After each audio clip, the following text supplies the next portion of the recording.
facilitação, nosso Tuesday for Facilitation, terça na facilitação, nosso Tuesday for Facilitação, Tuesday for Facilitation.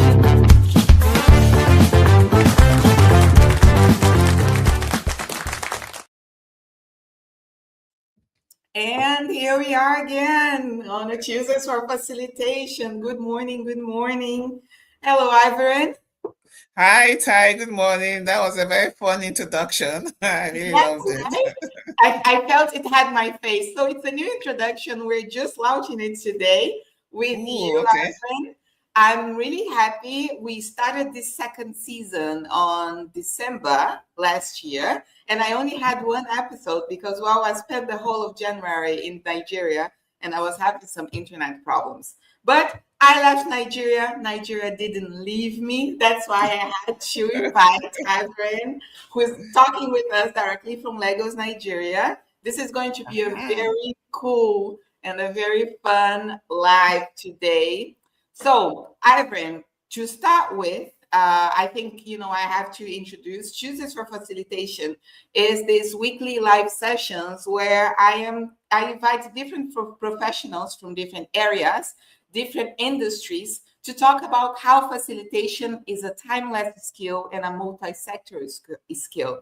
So that means that I believe, and I invite people here to believe that with me, that facilitation is for everyone that deals and leads people. So if we want better teams, if we want more innovative teams, we need to have more facilitation skills. Everyone should learn it. Everyone can have their own approach. And that's what we're doing here. We're trying to facilitate the facilitator's world. Let's say that. So everyone that gets invited to come here has to answer one introduction question, and that's, how do you show up when you facilitate, Iveren? Okay, thanks for that. And I'm going to have a question for you about Nigeria, or as my Nigerian friends will curious. Whose jollof rice is the best? Woo! I lived in Senegal. Careful. I've eaten some jollof rice. All right, I have to say Nigeria's is the best. Oh, yes, that's the only correct answer. Yes. Yeah. Anyway, thank you, Ty. It's a pleasure to be here. Hello, everybody. One day, Ty, you should have a session just on Nigeria, how to facilitate your way around Nigeria if you're visiting for the first time. But anyway, down to business, a little bit about me and how I show up. Now,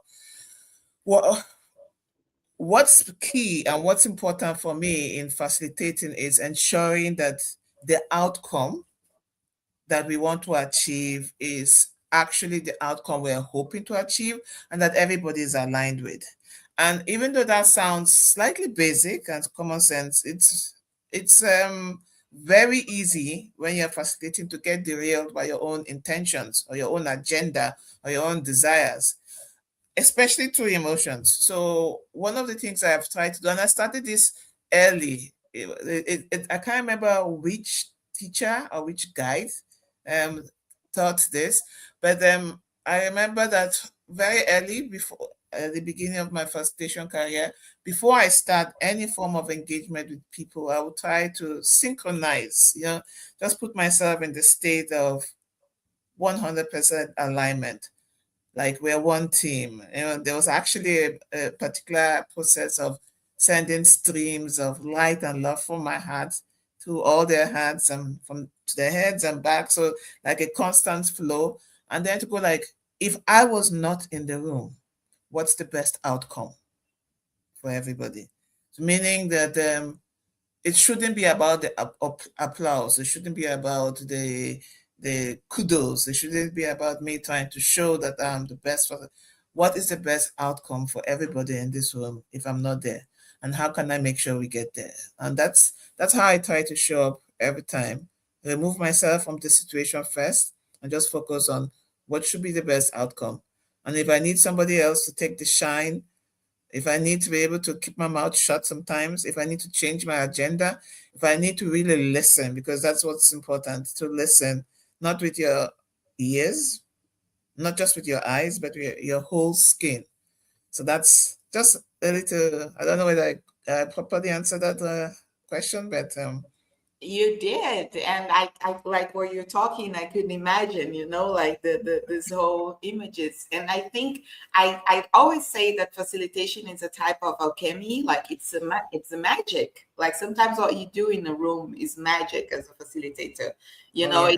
You can see people being more tense or less tense depending on what you need to do. Some conversations require people to be tense because the conversations are not supposed to be that comfortable. But then some conversations require people to, put down their guards.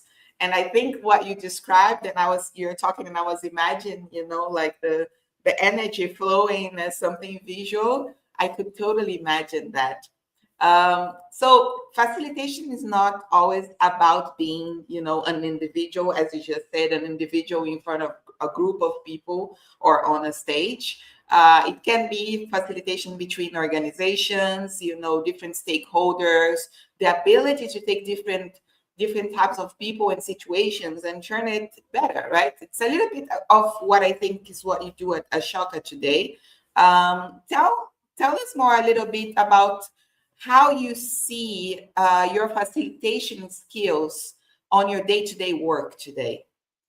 Okay, thank you. I really love that question because it's something that I have to constantly think about and fine tune in my engagement. Now, I'm a Diaspora Partnership Manager for Ashoka. Ashoka is like a 45-year-old organization present in 95 different countries. So there's this brand and image that you take with you inside the room, but we are also facilitators. That's our real goal. We try to bring about funders, partners, governments, high net worth individuals, our fellows, and try to coordinate and come up and facilitate an engagement or a convening that improves the lives of others, that ensures that a vision of everyone a change maker is achieved.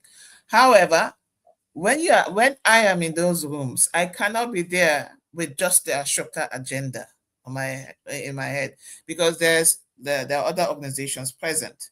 There are organizations that have their own mission, they have their own vision, their CEOs, their team leads, their government officials.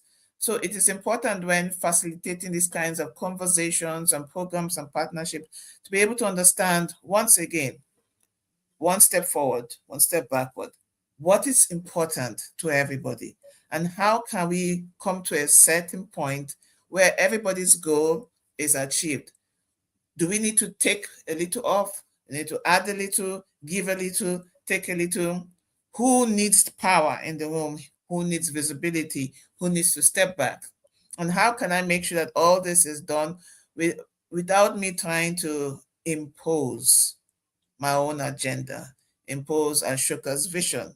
Because when facilitating, especially facilitating people that you have no authority over, you have to really, really be conscious of even the smallest movements, the smallest dissatisfactions. You have to ask questions to clarify objectives and goals.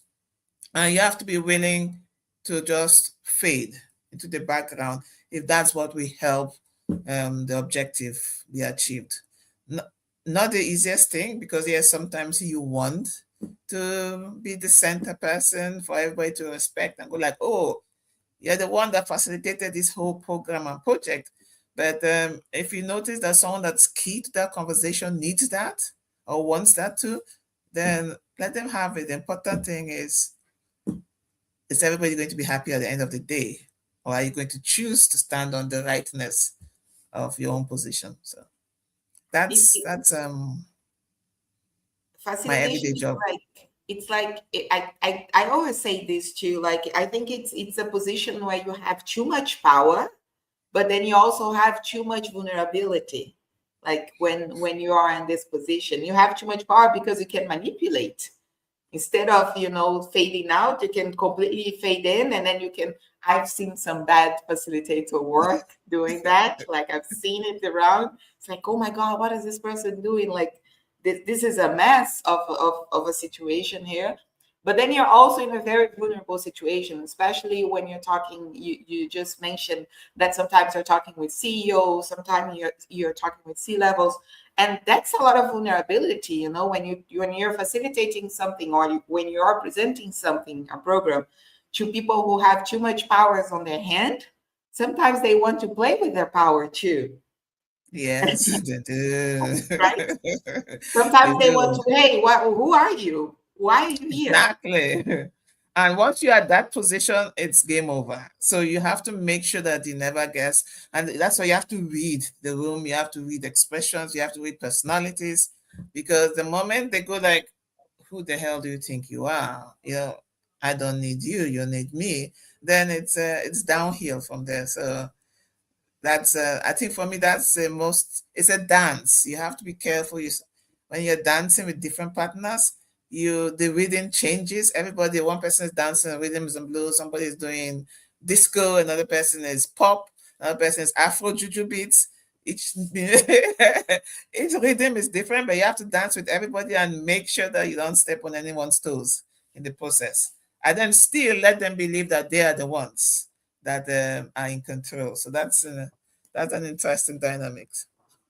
So, do you remember a situation where you're able to see a session or this agenda that you have planned or going totally in a different way of what you planned? Or can you give us an example of situation? Which example will you prefer? An example from Ashoka or an example from facilitating a session for a client? Just give us an example from facilitating a Oh, session. okay. Okay, so I need to I have a tell very Bluff where it was. Again. um when I do management consulting training, so that was my job before I joined Ashoka. So we had a client, a very important client to us, and so my interactions, my engagement with the client was mostly to the CEO, and there were lots of challenges that the CEO had presented, and we were supposed to come and give like a training, a workshop around one or two of those challenges.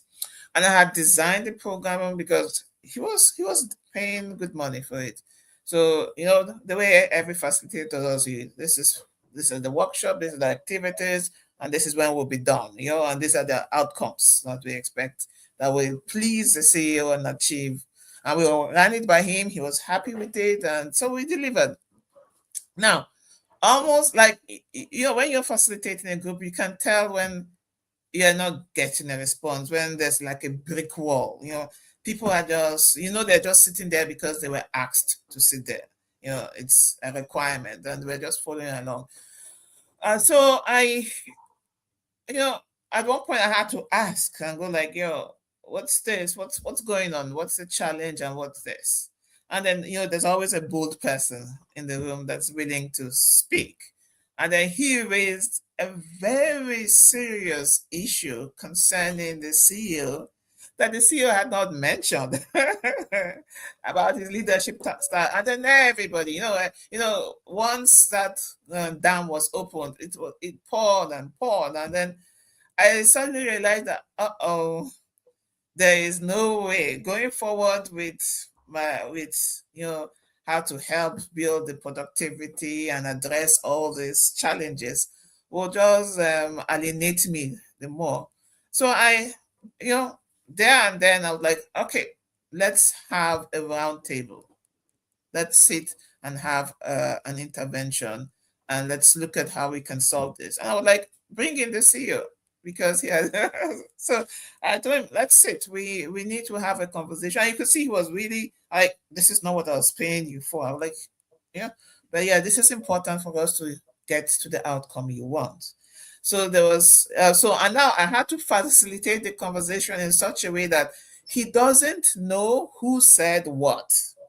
Okay. But because I had to give that psychological safety to the groups, but to tell you, look, there's this feedback, there's this. Why this is what happens when this? Can we do this instead?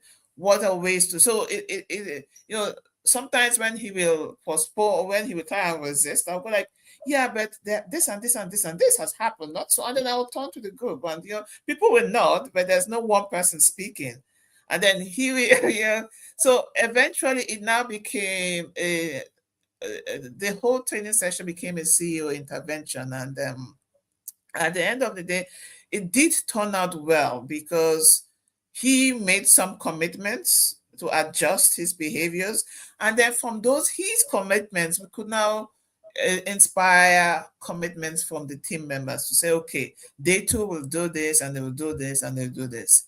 And then to concretize it, we now offered another half-day session to say, okay, let's build a session around these teams that emerged to ensure that, yes, we've covered all and everybody has a firm understanding and commitment. And it worked out fine. It was totally different from what we had planned.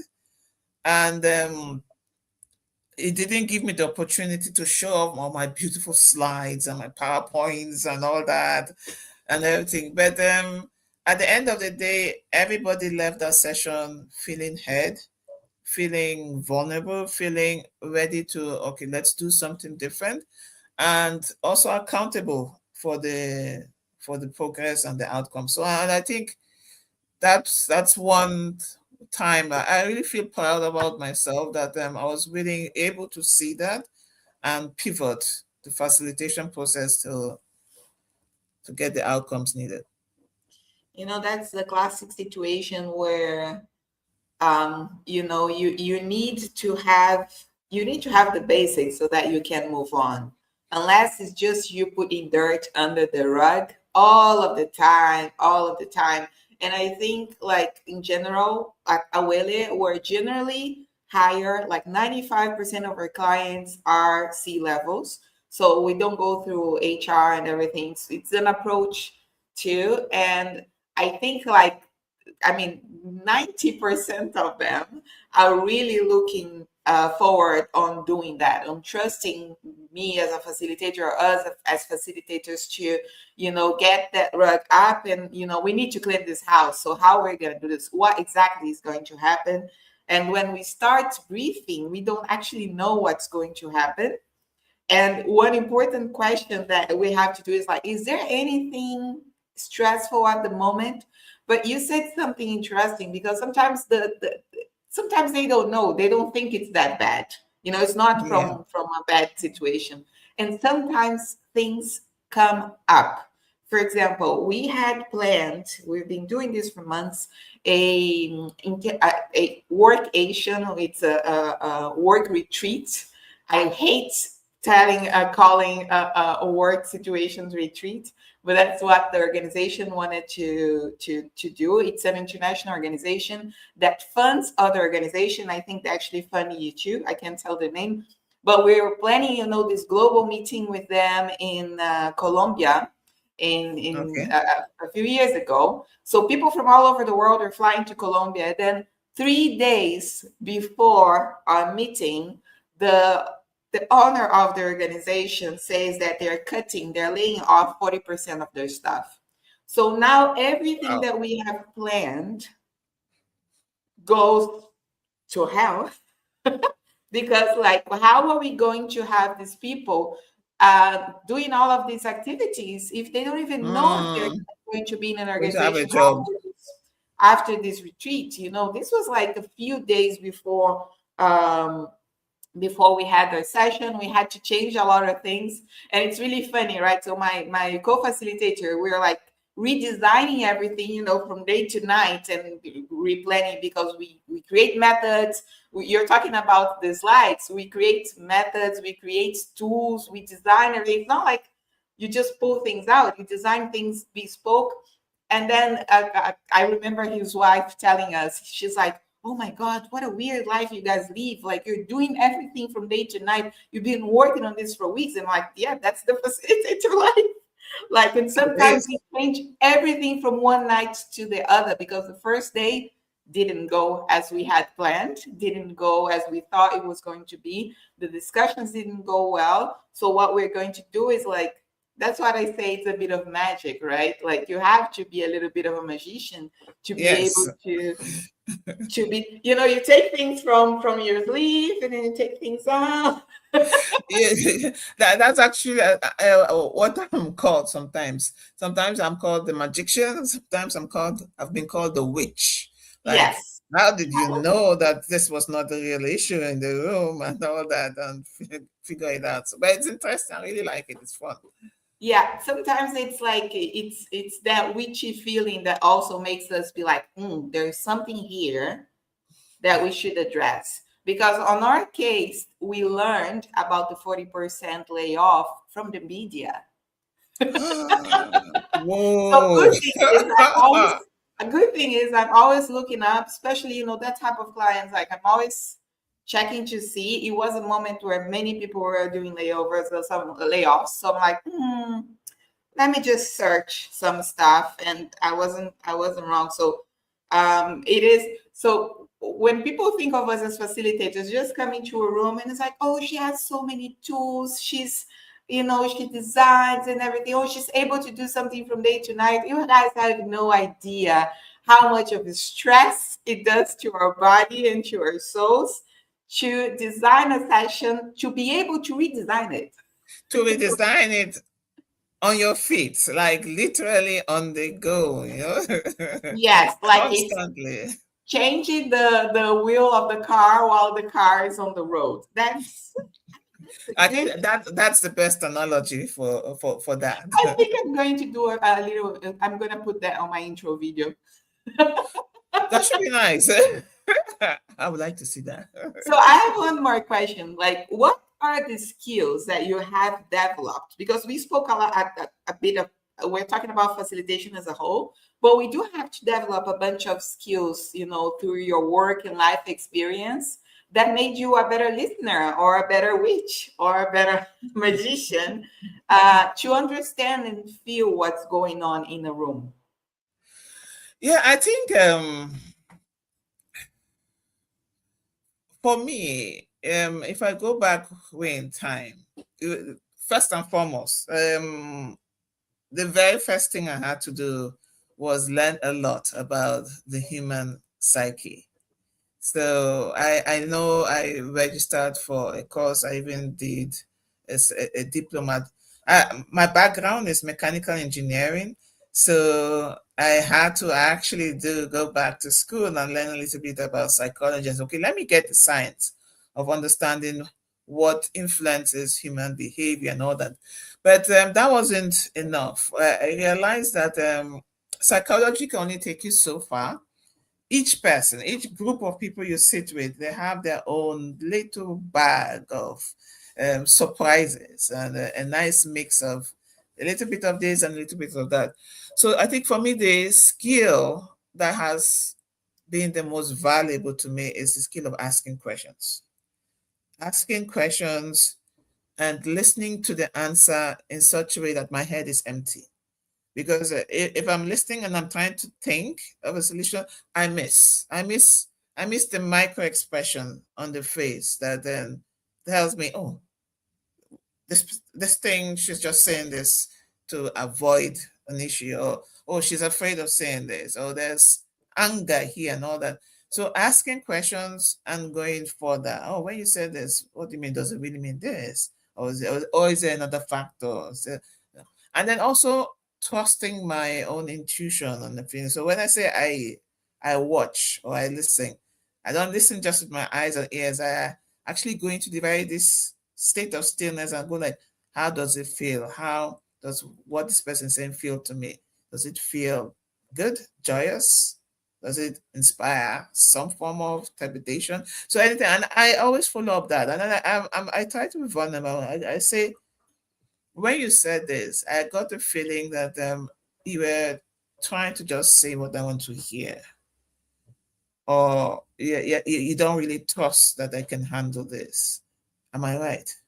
You know, I I I don't pat it away. So I've learned to ask the difficult questions and to sit and be willing to listen and to also still go deeper and keep going deeper till the person is able to go like, either sorry, I don't want to answer, or it's none of your business, or the person says that. So I think for me, that's the most valuable skill, asking questions and listening with your whole six senses. Yes, and the six of them, even your taste buds are in there. So, you get that taste that this doesn't taste right.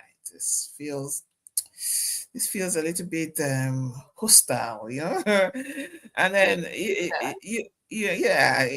get that feeling, or something smells fishy, something smells not right, So to trust those senses and to ask questions, because when you don't ask questions, and that's the challenge. I see a lot of facilitators that have the book knowledge but haven't jumped into life to acquire real experiences. The book will tell you, oh, if somebody folds their hands, they're being resistant and all that, and then people assume that that's what a pair of folded hands mean, and you don't ask. I was like, oh, are you cold? Because that's the possibility. Or are you uncomfortable? Is there something about the room? Always ask questions till you're sure you get to that point. And be willing to be wrong. Be willing to be vulnerable. That's a skill that a lot of facilitators I see don't have. Sometimes say, I'm not too sure how to take the session from here with this feedback. So let's pause and let's figure it out together. You need to be willing to say that and all that.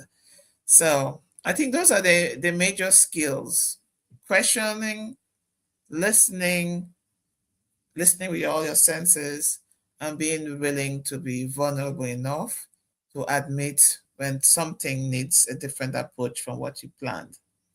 But at the end of it all boils down to my one favorite communication skill, which is when you speak or when you're speaking, are you speaking out of reaction to what you just heard? Or are you focusing on the outcome that you want everybody to have? And that's where that saying of choosing to be happy rather than being right. I've seen people throw a tantrum. Oh, you're so late. You didn't send the report on time. You did. But what do you want at that time? Do you want to just throw a tantrum, or is there a goal? Do you want this report to be sent to the right person on time? If you're able to, focus on what makes everybody happy, the outcome, rather than insisting on what's your right, then I think life goes smoother. For me, anyway. And I loved that was the name of the session that you suggested, because happy teams, it's the maximum of like happy wife, happy life. But happy teams, they develop better, like Yes, teams they that do. are more aligned, teams that even when they're struggling, sometimes they are fundraising, sometimes they're struggling with layoffs, sometimes they're struggling with political issues, which we are right now. Everyone who's on civil society or the third sector or the impact sector is going through right now. And at the end of the day, happy teams make happy environments and make happy organizations, and happy organizations, they thrive. That's the reality. It's not like, oh, we just did this here, but then we didn't write the report, but then we didn't do the planning and all. But are people feeling more aligned? Are people waking up happier, feeling a little bit better to come to work? Because these people are the ones who are going to produce the report, who are going to do the spreadsheets that need to be done. But when they are together, is it worth it? Like, are they looking forward to seeing their mates, or is it something that they're like, I can't take these people anymore? And sometimes a facilitation session puts down all of the walls, using the word that you said, between people, and allows them to, be a little bit more connected. And that's what's going to be, mid to long term, the difference between this organization and that one that didn't Exactly. mind on bringing someone from outside, that didn't bother about inviting everyone for a conversation or to sit at a table. Right? Yeah. Perfectly said. Perfect. And there's research to actually back it up. Harvard research and all to show that actually teams that are happy perform better over the long term. So it's not a just feel good. Yeah, it's just not some hormones at the moment, right? It's Yes. not, and that's something like I keep on repeating to people. It's like, oh, but we just did that. It's like when you do a birthday party, right? You just did a birthday party. But then you invited all your family and your friends, and everyone is happy there with you. And maybe next year, someone moved abroad. Next year, auntie is not here anymore because she passed. Things happen. But then we got that point where it wasn't just a party. We had the opportunity to be together, and being together will allow us to perform together. So I'm talking about birthday parties, but you guys should schedule your facilitation sessions. Yes. These are your team members are people you spend the majority of your day with. So why would you want to be grumpy, and why would you want to have the best kind of experience? From 8 till 5 for some organizations, and they're surrounded with people who you can't call friends. Oh. Yeah. And some people think that's it. That's how it's supposed to be, but it's not, guys. It's It's not. not. No. And I think, like, if we talk about Ashoka's portfolio, if we talk about all of the clients that I've had and all of the people that I've and have worked with, I've met amazing people that love to work together. And that's a little bit of what we're doing every day, facilitating one happier team to the other, right, Iveren? Exactly. And exactly. One happier team to the other, to the next level, and to the next level. If we can make one more team happier, our work is done. That's great, Iveren. So our time is over. You see, it's quick, it's fast. It is. It Thank is. you. Thank you for your presence for Tuesdays for Facilitation. And I will see you guys next week. Thank you so much, and bye, everybody. Bye. Hope it was worth your time. And remember to call Awele for facilitation.